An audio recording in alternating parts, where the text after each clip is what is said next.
আপনারা অনেকেই আছেন ডিভোর্সে মেয়ে বিয়ে করতে চান।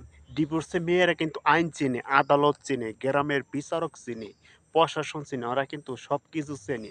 এজন্য আপনি জেনে শুনে ভালো করে জেনে শুনে ডিসিশনটা নিবেন। কারণ বিয়েটা তো ১ দিন ২ দিনের ব্যাপার না। বিয়েটা হচ্ছে সারা জীবনের ব্যাপার।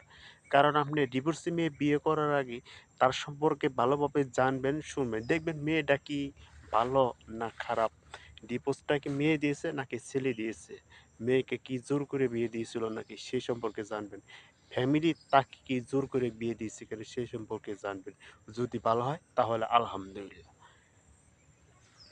তো সব ডিভোর্সি মেয়ে তো খারাপ না, তা তো বলতেছি না। তার সম্পর্কে ভালোভাবে জেনে যদি আপনি ফাইনাল ডিসিশনটা নিবেন, আপনার সংসারে কোনোদিন অশান্তি হবে না। সংসার সুখী হয় রমণীর গুণে। রমণীর যদি গুণ থাকে, সংসার ১০০% ঠিক।